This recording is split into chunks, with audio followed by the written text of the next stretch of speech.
Olá, queridos colegas, eu me chamo Leandro Brasiliense e vou dar início ao tema de portadores de microtia e perda auditiva. Vamos começar? Vamos começar falando um pouco sobre a orelha externa, também conhecida como pavilhão auricular, que é um apêndice externo cartilaginoso que se situa lateralmente na cabeça e circunda a abertura do meato acústico externo. Sendo um dos órgãos de sentido, o pavilhão auricular faz parte tanto da estética quanto da harmonização facial, servindo até mesmo para a colocação de adornos. O seu formato é de extrema importância à autoestima de muitas pessoas. Em alguns animais, por exemplo, a orelha eles utilizam como função de localização da energia sonora, e elas são móveis, diferente da gente que são fixas, e também são termorreguladores. Didaticamente, o ouvido ele é dividido em três partes: interno, médio e externo. Mas hoje iremos conversar mais sobre o ouvido externo. O ouvido externo é composto pelo canal acústico externo, mais conhecido como meato acústico externo, e pela orelha externa, que chamamos de pavilhão auricular. O pavilhão auricular ele tem suas divisões. Vamos conhecê-la? Uma delas é a escafa, a hélice, a antihélice, a fossa triangular, a concha, o trago, o antitrago, lóbulo auricular e, por último, a abertura do meato acústico externo. Beleza? Agora, na parte embrionária, a orelha, a sua formação, ela começa na 6ª semana, estando completa na 12ª semana de gestação. Inicialmente, ela está posicionada lá na base do pescoço e, com o desenvolvimento mandibular, ela migra para sua posição normal do adulto, por volta da 20ª semana de gestação. Já o meato acústico externo e a membrana timpânica ocorrem nos 2 primeiros meses de gestação, estando completos até o 7º mês de gestação. Beleza? Aline Cunha, explique pra gente o que seriam as orelhas. Então, Leandro, dando continuidade, posso dizer que as orelhas, elas são órgãos vestíbulo-cocleares e elas estão relacionadas ao equilíbrio e à audição. A porção do ouvido externo, ela é composta pela aurícula e pelo meato acústico externo. Na porção externa, ela é responsável por conduzir o som do ouvido médio e interno, servindo também como proteção. A inervação da orelha externa, ela é originada no 5º nervo craniano, que é o nervo auriculotemporal, e no plexo cervical, e a irrigação feita através das artérias auricular posterior e temporal superficial. O ouvido médio, ele é um espaço aéreo onde se localiza a cadeia circular, que é o martelo, bigorna e o estribo, e a tuba auditiva. E eles têm a função de regular a pressão da orelha média com a pressão da orelha externa. Os ossículos, eles são vibrados com essa onda sonora recebida através da membrana timpânica e transmitidas para a orelha interna pela janela oval.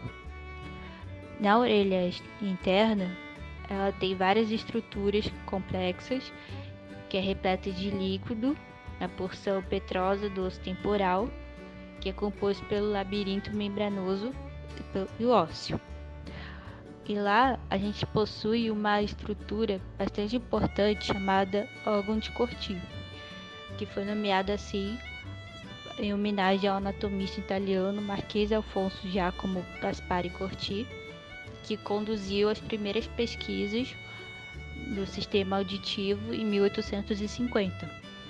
Esse órgão ele é sensório neural da cóclea e ela transforma energia mecânica, que chega através da orelha média, e energia elétrica, que é captada pelas células sensoriais e pelas fibras nervosas, que realizam sinapses entre si para poder gerar uma ação para que se processe o som nos centros auditivos e no córtex cerebral.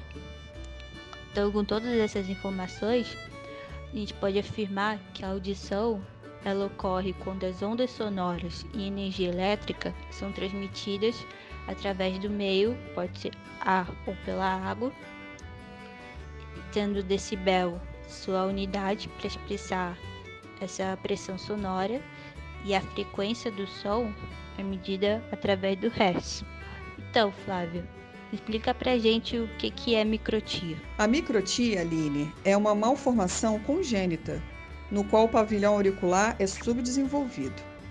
Tem também a anotia, que é quando uma orelha é subdesenvolvida completamente. Aí a gente chama de anotia. A microtia pode ser unilateral, ou seja, apenas de um lado, ou bilateral, quando afeta os dois lados. Quando é unilateral, tem uma frequência de a orelha direita ser a mais afetada e também de ocorrer mais em sexo masculino. Os pacientes com microtia unilateral geralmente apresentam audição normal na orelha contralateral e o desenvolvimento da fala e linguagem são também geralmente normais. As crianças apresentam maior risco de atraso no desenvolvimento da fala e distúrbio de déficit de atenção. Aí existe uma classificação dos defeitos auriculares, e aí se utiliza um sistema que se correlaciona ao desenvolvimento embriológico. A primeira classificação, que a gente pode dizer, é a anotia, aquela que eu falei lá no início. A anotia é uma orelha subdesenvolvida completamente, ou seja, anotia. A segunda classificação é a microtia. Aqui a gente pode dividir em duas, com ou sem atresia do canal auditivo. Mas o que é atresia? É a falha parcial ou total no desenvolvimento do canal auricular, ok? A terceira classificação é a hipoplasia do terço médio da orelha. O que é hipoplasia? Hipoplasia significa desenvolvimento defeituoso ou incompleto. A quarta classificação é a hipoplasia do terço superior da orelha. Então, a gente tem a terceira classificação, que é a hipoplasia do terço médio da orelha, e a quarta classificação, que é a hipoplasia do terço superior da orelha. Uma é do médio e a outra é do superior. A quinta classificação é a que é bastante conhecida, até para os mais leigos, né? Que é a orelha em abano. A microtia se divide em graus. O grau 1 é o desenvolvimento incompleto do pavilhão auricular, com estruturas identificáveis e um canal auditivo pequeno, mais existente. Ele existe, mas é pequeno. O grau 2 é uma orelha parcialmente desenvolvida, geralmente a parte superior é subdesenvolvida, com um canal auditivo fechado, resultando em perda auditiva considerável. O grau 3 é a ausência do pavilhão auricular, apenas com uma pequena estrutura semelhante ao amendoim, além de ausência do canal auditivo e do tímpano. A microtia de grau 3 é a forma mais comum. Grau 4 é a ausência total de orelha e canal auditivo, ou seja, anotia. E agora a nossa colega Fernanda Veríssimo vai nos contar um pouquinho por que ocorrem essas malformações. Essa é uma pergunta que qualquer médico otorrino ou geneticista tem dificuldade de responder, Flávia.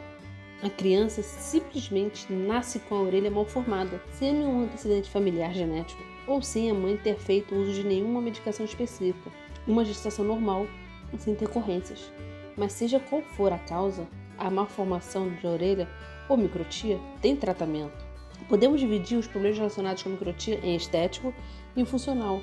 O problema estético vem da aparência mal formada do pavilhão auditivo, e o problema funcional vem da surdez ou deficiência auditiva, normalmente presente nestes casos.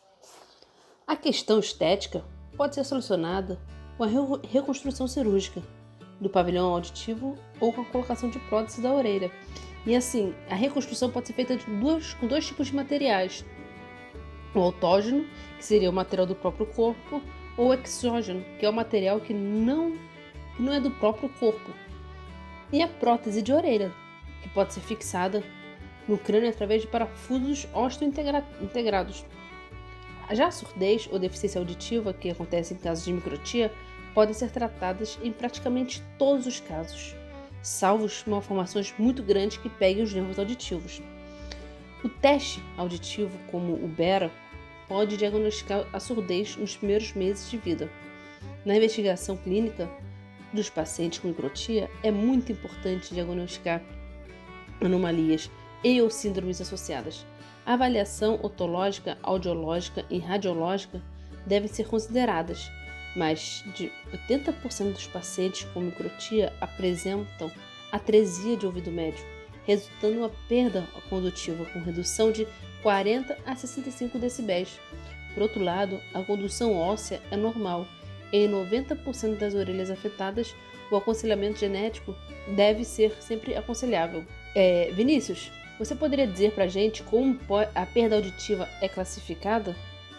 Claro, Fernanda. A perda auditiva é classificada como condutiva, neurosensorial e mista. A condutiva ocorre quando o som não atravessa normalmente o canal auditivo, membrana timpânica ou cadeia ossicular, pois pode ocorrer bloqueio da condução sonora até o ouvido interno. A perda auditiva sensorial resulta em condições patológicas que atingem a cóclea, oitavo nervo craniano ou vias auditivas centrais.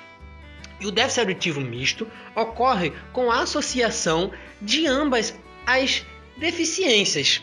Em pacientes de microtia, deve avaliar a audição e excluir a possibilidade da presença de colesteatoma através de exames clínicos ou radiológicos.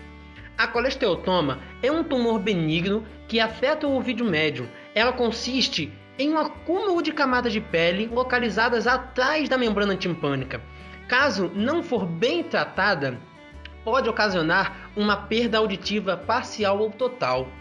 Na audiometria, consiste um teste de avaliação da função do mecanismo da audição. Este exame inclui alguns testes, como o de transmissão de som mecânico para a função do ouvido médio, o de transmissão de som neural para a função coclear. Sons puros são frequências únicas utilizadas para testar a condução aérea e óssea. Esta avaliação é feita com o uso do audiômetro e deve ser localizada para todos os pacientes com perda auditiva uni ou bilateral. Este exame avalia a função auditiva de forma objetiva e subjetiva. Agora, na tomografia de ouvido e mastoide, permite a avaliação do osso temporal e pode detectar alterações como erosão óssea da mastoide, como de canal nervo-facial, ossículos e ouvido interno. A cirurgia para microtia é um dos procedimentos mais desafiadores e difíceis da otologia, pois estas deformidades estão geralmente acompanhadas de anomalias ósseas temporais, posição aberrante do nervo facial, deformidades ossiculares, defeito da janela oval e diminuição da pneumolização da mastoide. Por este motivo, é de muita importância a realização de tomografia de alta resolução no pré-operatório do paciente. Agora, para concluirmos a nossa apresentação, o tratamento da microtia envolve tanto os médicos quanto a equipe multidisciplinar em sua abordagem, mas ainda há grande dificuldade em se desenvolver um plano de tratamento sistemático e unificado. Podemos afirmar que a má formação auricular está frequentemente associada com a má formação dos componentes auditivos nas três porções e o acompanhamento com exames audiométricos é necessário para detectar os déficits auditivos, proporcionando reabilitação auditiva precoce, seja por utilização de aparelho de audição, de condução aérea ou óssea, ou mesmo pelo tratamento cirúrgico. Quanto maior o grau de microtia, maiores e mais severas serão as alterações encontradas na tomografia de ouvido. Por isso, a utilização dos exames que acabei de citar e o tratamento multidisciplinar é melhor. A melhor interação é desenvolver psicologicamente dos pacientes portadores da microtia. Bom, queridos colegas, terminamos aqui a nossa apresentação e esperamos que tenham gostado. Tenham uma boa noite.